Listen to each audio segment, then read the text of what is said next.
Hello student, in standard 10 science 1 chapter number 1 gravitation. In the previous video we learned about the various topics, that is circular motion, then the Kepler's law, then the centripetal force and the Newton's gravitational law. According to that we also solved some examples, but there is some small topic, that is low and high tides. Today we are going to the next topics also. But what is the low and high tides? You know very well, that is low and high tides occurs regularly in the sea. The level of the sea water at any given location along seashore increases and decreases twice a day, regular interval. High and low tides occurs at different times at different places. The level of the water in the sea changes because of the gravitational force exerted by the moon. Water directly under the moon gets pulled toward the moon, and the level of the water there goes up, causing high tide at the place. At the two places on the earth, at a 90 degree from the place of a high tide, the level of water is maximum and low tide occurs at shown as in this picture, showing that high tides this side. This is the earth and its shape is like this, and this is the moon. The center of this earth, this distance is increases at equator and low tides. Because of this happens due to the moon. हे चंद्रामुळे घडून येत असतं. त्यांनी ते स्पष्ट केले तुमच्या पुस्तकामध्ये. The level of the water of the sea changes because of the gravitational force exert by moon. तर चंद्राकडून जो गुरुत्वाकर्षण बल हे अप्लाय होत असतं, त्यामुळे water direct under moons get pulled toward the moon. आणि हे पाणी बघा, इथलं समुद्रातलं पाण्याचा हा भाग आहे, हा याच्याकडे अट्रॅक्ट होत आहे. मग याच्यामुळे काय झालेलं आपल्याला भरती आल्याचं आपल्याला दिसून येतं जेव्हा या बाजूला असेल किंवा या बाजूला असेल, कारण ते ओढतंय त्याच्याकडे. At the level of water goes up, causing the high tied at that place. आणि जर समजा त्यावेळेस इतर दुसऱ्या जागेंवर काय होत असतं, 90 अंशाच्या कोणामध्ये बघा तिथे दिलेले आहे, at two places from the high tide, that is the level of water minimum and the low. आणि मग इथे काय होत असतं, मिनिमम होत असतं. तर हे गुरुत्वाकर्षणामुळे शक्य होतं. लक्षात घ्या, हा चंद्राकडे अट्रॅक्ट होत असताना, म्हणून इथे याला म्हटलेलं आहे हाय टाईड आणि लो टाईड. याच्यावर प्रश्न विचारला तरी तुम्हाला सांगता आला पाहिजे. Next topic, earth's gravitational force, म्हणजे पृथ्वीचं गुरुत्वाकर्षण बल. तर कोणती वस्तू आपण अपवर्ड डायरेक्शनला फेकली, आपण ती फेकल्यानंतर ती काय करत असते, खालच्या दिशेला, पण ती 90च्याच कोणाने तुमच्या म्हणजे जमिनीकडे अट्रॅक्ट होण्याचा प्रयत्न करते. तुम्ही वरून जरी वस्तू फेकली तर ती खाली जाते. हे खाली जात असताना हे का घडतं, that is the earth attracts every object near it toward it self because of the gravitational force, the centre of the mass of the अर्थ. आता हे जे शक्य होतं हे केवळ गुरुत्वाकर्षणाचा, जो आपण म्हणतो की पृथ्वीकडे आपण कोणते पदार्थ आपण फेकला असता, तो पृथ्वीकडचा पदार्थ हा त्या करत असतो, हा अट्रॅक्ट होत असतो. अट्रॅक्ट होताना तो या सेंटरकडे जाण्याचा प्रयत्न करतो. मग तुम्ही इथे फेकलात तरी तीच क्रिया होते, इथे फेकलात तरी तीच क्रिया होत असते. So the gravitational force of any object due to the earth is always directed toward the center of the earth. Because of this force, an object falls vertically downward on the earth.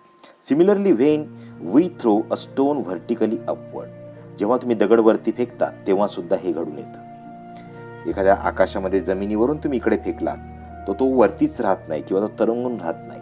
मग तो काय करतो, due to the constant downward force the velocity become the zero. एक certain लेवलला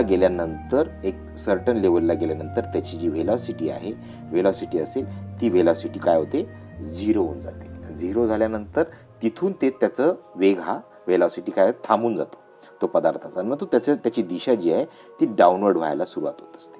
हळूहळू तो खाली यायला लागतो, कारण त्याच्याकडे आता व्हेलॉसिटी झिरो आहे आणि मग तो झिरो असल्यानेच पृथ्वीकडे परत अट्रॅक्ट होत असतो. The pull continues to be exerted and the stone start moving vertically downward toward the centre of the earth under its influence.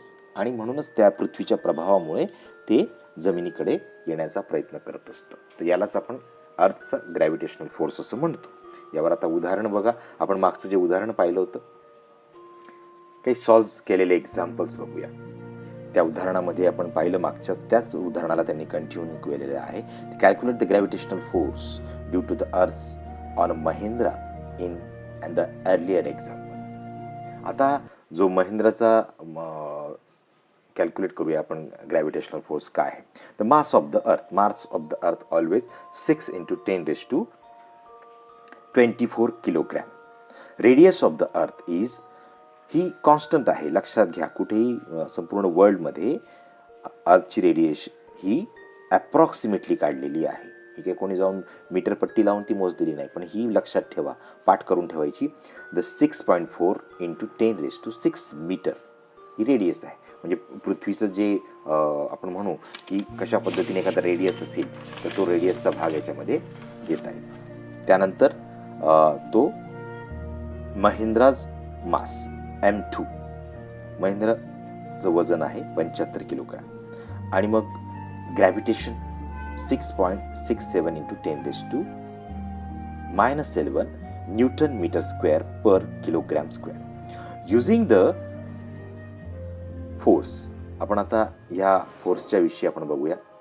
This force is a 1.83 × 10⁹ time larger than the force. जे त्याचं उत्तर आपल्याला gravitational force between Mahindra and Virat 1.83 × 10⁹ times larger than the gravitational force between the Mahindra and विराट.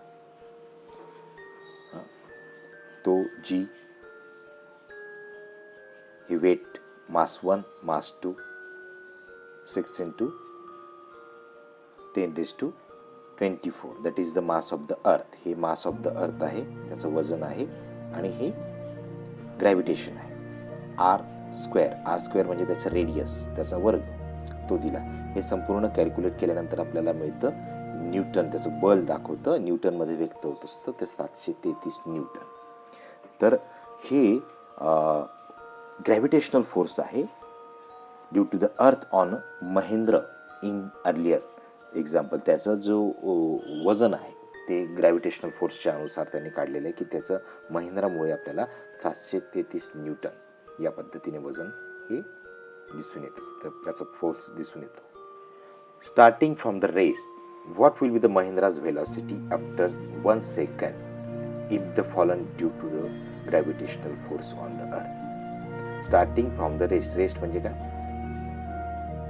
तिथे स्थिर याच्या झाल्यानंतर बघा, आता ज्या ठिकाणी तो स्थिर असेल त्या पद्धतीने त्याची velocity on the 1 second if the falling down due to the gravitational force on the earth. सुरुवातीची जी आहे इनिशियल 0 आणि त्याचं बल आहे 733 न्यूटन. महिंद्राचं वजन आहे 75. हे गुरुत्व बल आहे, लक्षात घ्या. आणि हे वजन आहे, याला वजन नाही म्हणायचं, तर हे गुरुत्व बल. याचं कॅल्क्युलेशन करून ते आपल्याला मिळालेलं आहे. Time t 1 second. महिंद्राज ॲसेलरेशनचा फॉर्म्युला म्हणजे काय, force upon the that is the mass, बल भागिले त्याचं वजन, या पद्धतीने. तर त्याच्यावरून त्याचं ॲसेलरेशन म्हणजे त्वरण आपण काढू शकतो. ते आलं मीटर पर सेकंड स्क्वेअर. तर याचं आपण according to the Newton's first equation of the motion that is u v = u + at. Mahindra's velocity after 1 second, त्याची व्हेलॉसिटी जी इनिशियल प्लस एच्या जागी आपण त्याची किंमत टाकली 9.77 into the 1 metre per second आणि मग आपल्याला मिळते वेलॉसिटी त्याचा जो आहे की 9.77 metre per second. This is the 1.83 into the 10⁹ times Mahindra's velocity in example 2. ही जी दिलेली आहे ती पान नंबर 6 वरील उदाहरण क्रमांक 2 मध्ये त्याचं आपल्याला वेलॉसिटी देण्यात आलेली आहे. According to the Newton's law of gravitation, every object attracts every other objects. आता पृथ्वी आहे, पृथ्वीच्या भोवती आपल्याला माहिती असेल की चंद्र आणि इतर ग्रह ते पण फिरतात सूर्याभोवती. मग आता पृथ्वीवर आपण फेकलेलं ऍपल जे आहे ते पृथ्वीकडे येत असतं. मग पृथ्वी जाते का ऍपलकडे? हा एक मुद्दा आपल्याला इथे विचार करण्यासारखा आहे. आता इथे हा मून आहे, दिस इज द मून. आता हा मून पृथ्वीकडे अट्रॅक्ट होऊन का पडत नाही, किंवा ऍपल येऊन पडतं मग मून का येऊ शकत नाही पृथ्वीवर? हा प्रश्न त्यांनी तिथे तुम्हाला यूज युअर ब्रेन पॉवर यामध्ये विचारलेला आहे. If the earth attract the apple toward it self, the apple also attract the earth toward it self with the same force. Why then does not the apple falls toward the earth? But the earth does not move upward the apple. Simple आहे की आपल्याला हे का घडतं. आता इथे आपण फेकताना apple ते जमिनीकडे अट्रॅक्ट होतं, ते आकाशात जात नाही. हे सगळ्या गोष्टी आपण शिकलो. आता हे सॅटेलाइट्स आहेत, हे सॅटेलाइट सुद्धा आकाशामध्ये ते पृथ्वीवर येऊन का आदळत नाही, किंवा पृथ्वी त्यांच्याकडे जात नाही. The gravitational force due to the earth also acts on the moon. आणि हाच फोर्स जो आहे तो मूनवर सुद्धा अट्रॅक्ट करतो, because of which it revolves around the earth. आणि हा जो फोर्स आहे पृथ्वीचा, त्यामुळेच ते रिव्हॉल्व करतात ते ग्रह. ऍपल रिव्हॉल्व होतंय का? There is no revolve between the apple. मात्र मून हा रिव्हॉल्व होतो का? पृथ्वी सुद्धा त्यांना फोर्स अप्लाय करत असते. Similar situation exist in the artificial satellites orbiting the earth. Similar situation, इथून सुद्धा हा फोर्स अप्लाय होतोय, तसा त्याच्याकडून पण इकडे होतोय. The moon and artificial satellite orbits the earth. The earth attract them toward the itself and but unlike the falling apple. आता हे ऍपल सारखे ते खाली पडत नाही. They do not fall on the earth. Why? This is because of the velocity of the moon. आता हे का घडलं तर वेलॉसिटी आहे, मूनला काय वेलॉसिटी आहे, सॅटेलाइटला काय वेलॉसिटी, ते एका ऑर्बिटमध्ये फिरते, जो आपण ग्रॅव्हिटेशनल याच्यामध्ये पाहिलं होतं सेंट्रिपिटल फोर्समध्ये. The satellite along with the orbit, this is the velocity was not there, they would have the fallen on the earth. ज्यांच्यात वेलॉसिटी नाही ते पृथ्वीकडे अट्रॅक्ट होऊन खाली पडतात. हा सिंपलसा याच्यातलं लॉजिक आहे.